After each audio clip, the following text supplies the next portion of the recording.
फिरोजपुर झिरका विधानसभा क्षेत्र का जो सियासी ऊंट है वह किस करवट बैठेगा। अभी वर्तमान में भारतीय जनता पार्टी की हरियाणा में सरकार है। 5 तारीख को वोटिंग होगी, उसके बाद में ये सरकार रहेगी या दूसरी पार्टी की सरकार आएगी। तमाम तर पार्टियां जो मैदान में हैं अपना जोर लगा रही हैं। फिरोजपुर झिरका विधानसभा सीट है, उसके ऊपर जो जेजेपी से यानी चौधरी देवीलाल जी के जो पोतों की जो पार्टी है जेजेपी, उस पार्टी से जो उम्मीदवार हैं और इसी जो नूंह ज़िले के प्रभारी हैं पार्टी के जेजेपी के जान मोहम्मद साहब, वो यहाँ से उम्मीदवार हैं फिरोजपुर झिरका से, और हम इनके पास आए हुए हैं और जानना चाहेंगे कि इनकी क्या रणनीति है चुनाव को लेकर के, और चुनाव जीतने के बाद ये क्या क्या काम करेंगे, और अभी जनता से ये अपने घोषणा पत्र के जरिए या जहाँ जहाँ सभाओं में जा रहे हैं क्या क्या वादे कर रहे हैं। और चूँकि इनकी पार्टी है, खुद भारतीय जनता पार्टी के साथ सत्ता में रही है लोकसभा चुनाव से पहले तक, तो अभी क्या वो वापस भाजपा की तरफ जीतने के बाद जाएंगे या नहीं जाएंगे, इन तमाम सवालों का हम जानना चाहेंगे। जी जान मोहम्मद साहब, आपका इस्तकबाल है। तो सबसे पहले तो आप जो वादे जनता से कर रहे हैं, चाहे घोषणा पत्र के जरिए किए हों या सभाओं में किए हों, तो क्या क्या मोटी मोटी बातें आपने जनता से वादे किए हैं? सबसे पहले तो धन्यवाद फारूक साहब।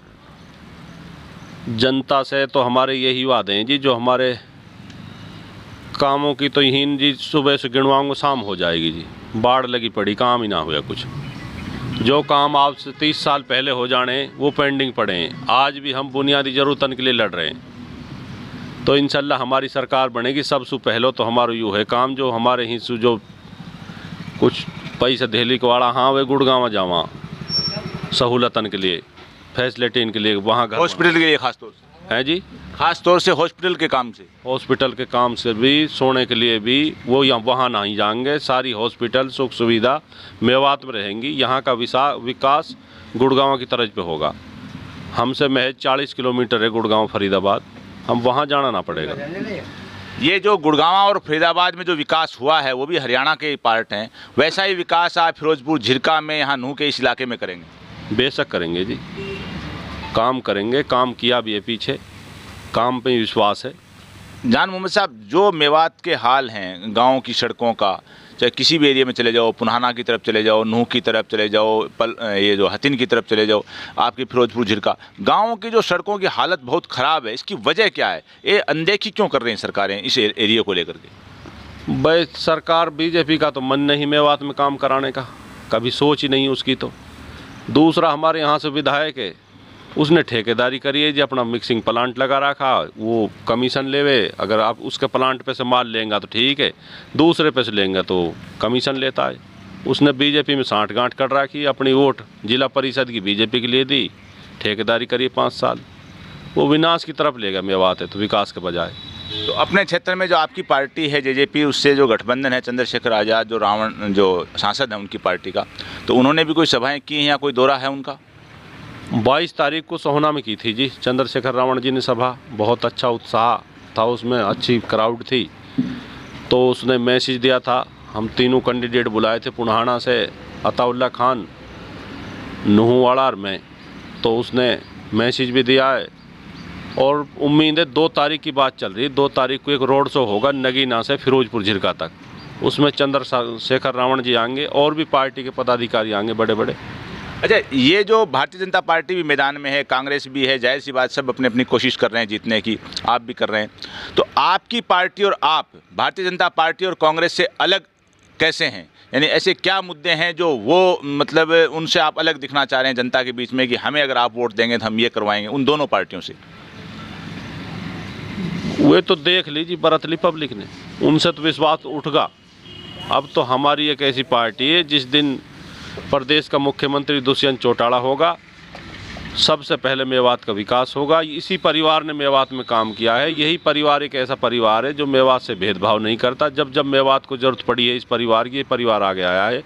अब से पहले भी 31 जुलाई को जो एक एक्सीडेंट हुआ था मेवात में, तो उसमें सबसे पहले दुष्यंत चौटाला ने अपने गठबंधन की परवाह ना करते हुए जय हरियाणा और जय मेवात का नारा दिया था, और उसी का हाथ था हमारे सर पर, जो हमने बहुत जल्दी स्थिति को कंट्रोल में कर लिया। बहुत बड़ा मामला था। यहाँ के जो लोकल लीडर थे वो सारे नदारद हो गए, सारे भाग गए। हमारे विधायक को तो एक कायर की तरह पुलिस वहाँ से पकड़ के लाई जयपुर से, वो भाग गया पब्लिक में से। पब्लिक को सब चीज़ का पता है। ये आने वाले ये जो जान मोहम्मद साहब, जो मेवात को खास तौर से एक टारगेट, हम भी मेवात में आते जाते रहते हैं, राजस्थान की मेवात हो, हरियाणा की हो, ऐसा कुछ है नहीं, लेकिन जो टारगेट बनाया जाता है मेवात को, ये क्यों बनाया जाता है? मतलब क्या इतनी नफरत क्यों करते हैं लोग मेवात से? खास तौर से जब कोई सत्ताधारी पार्टी हो या विपक्ष के लोग भी हो, भी ध्यान नहीं देते हैं। मेवात को इतना टारगेट क्यों बनाते हैं? ये राजनीति है जी। मेवात में सारे लोग हम मिलजुल के रह रहे हैं। 36 बिरादरी का जो भाईचारा मेवात की तरह पूरा हिंदुस्तान में नहीं मिलेगा, लेकिन कुछ आदमियों की सोची समझी साजिश है। यहाँ से हमारा विधायक और नुहू सोहना से विधायक था संजय, उनकी एक बात है, इस पे बयान दिवा दिया, वहाँ संजय के लिए फ़ायदा हो जाए, हिंदू एक हो जाए नुहू में। यहाँ या के दिमाग में ये हुई कि तू तो जीती रहो, कभी ऐसी ना हुए तो पेशिया मंत्री पदवी ले जा आफ्ताब पर ले जा इलियास, उनको सोपड़ो साफ कर दो यानी। अच्छा, आपकी पार्टी की सरकार आती है, चंद दिनों बाद चुनाव हो जाएंगे, तो दुष्यंत चौटाला जैसा आप कह रहे हैं सीएम बन जाएंगे, तो क्या आप हमारे माध्यम से मेवात की जनता से खास तौर से वादा करते हैं कि ये जो सड़कें हैं, चिकित्सा की जो व्यवस्था है, शिक्षा की व्यवस्था है, जो पूरी तरह से तहस नहस है मेवात के अंदर, क्या उसके अंदर साल 2 साल 3 साल में अच्छी तरह कोई सुधार आएगा? बिल्कुल आएगा जी, काम करवाएंगे, हाथ पकड़ के काम करवाएंगे। हमारी सरकार बनन दो, कभी कोई काम ना हुआ जो वे काम होंगे, जा एजुकेशन की बात हो, यूनिवर्सिटी की बात हो, सड़कों की बात हो, गांव में रास्तों की बात हो, फिरने की बात हो, किसी भी फील्ड में, बिजली की, स्वास्थ्य की। हमारे यहाँ एक मांडीखेड़ा हॉस्पिटल है, जिला हॉस्पिटल का दर्जा, उसके लिए उसमें एक्सरे की मशीन तक नहीं है। बहुत बुरा हाल है जी स्वास्थ्य का। तो यहाँ जिला हॉस्पिटल होते हुए भी नहीं है जी, कुछ है ही नहीं। आज तक कोई जाता नहीं वहाँ। स्कूलन में अध्यापक पूरे नहीं है, बहुत बुरा हाल है जी। ये है सबका साथ, सबका विकास की बानगी। जिला अस्पताल है, उसके अंदर मशीनें नहीं हैं, स्कूलों का हाल भी बताया है, और बाकी सड़कों का हाल सबको मालूम है मेवात का। लेकिन वादा कर रहे हैं कि अगर इनकी पार्टी सत्ता में आती है तो ये मेवात के अंदर विकास करेंगे, जो वादे किए हैं उनको पूरा करने की कोशिश करेंगे, जनता के बीच में रहेंगे, जनता से कहीं मुंह मोड़ेंगे नहीं। आज के इस एपिसोड में बस इतना ही। जय हिंद, जय भारत।